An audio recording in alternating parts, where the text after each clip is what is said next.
There's a line to a quarry at the end of Thomas's branch. It goes for some distance along the road. Thomas was always very careful to whistle here in case anyone was coming.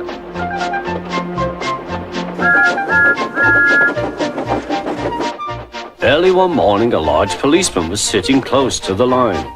Thomas liked policemen. He had been a great friend of the officer who had just retired. Peep, peep, he whistled, "Good morning." Thomas expected that the new officer would be friendly too, but was sorry to see that he didn't look friendly at all. He was red in the face and very cross. "Disgraceful," he spluttered. "I didn't sleep a wink last night. It was so quiet, and now engines come whistling suddenly behind me." "I'm sorry, sir," said Thomas. "I only said good morning." The policeman pointed to Thomas. "Where's your cowcatcher?" he asked. "But I don't catch cows, sir." "Don't be funny," snapped the policeman.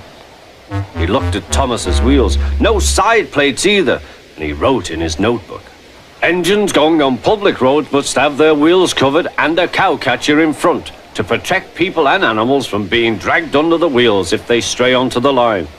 You haven't, so you are dangerous." "Rubbish," said Thomas's driver. "We've been along here hundreds of times and never had an accident." "That makes it worse," the policeman answered. He wrote "regular lawbreaker" in his book. Thomas puffed sadly away.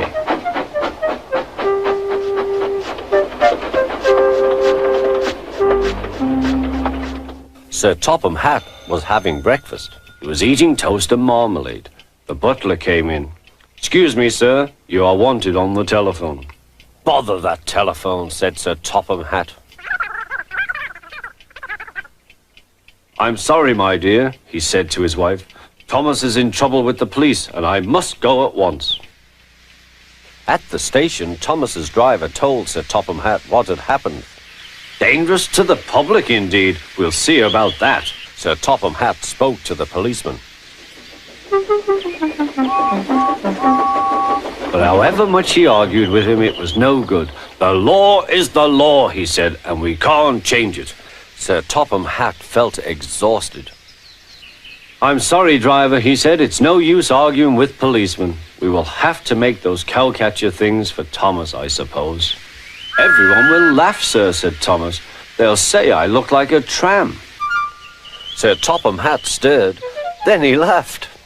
"Well done, Thomas. Why didn't I think of it before? We want a tram engine.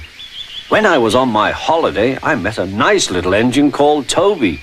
He takes freight cars from the farms, but the trucks are taking over most of his work and he needs a change. He has cowcatchers and side plates. I'll write to his superintendent at once."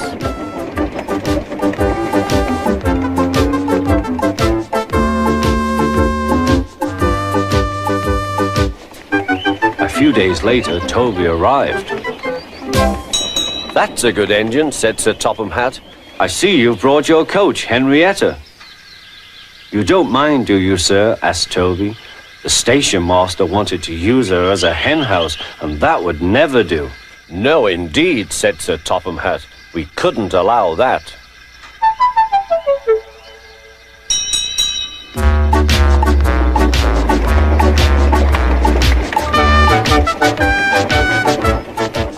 Toby made the silly cars behave even better than Thomas did.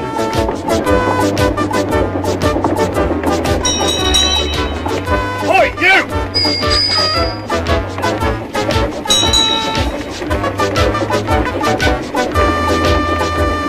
At first, Thomas was jealous, but he was so pleased when Toby rang his bell and frightened the policeman, they've been firm friends ever since.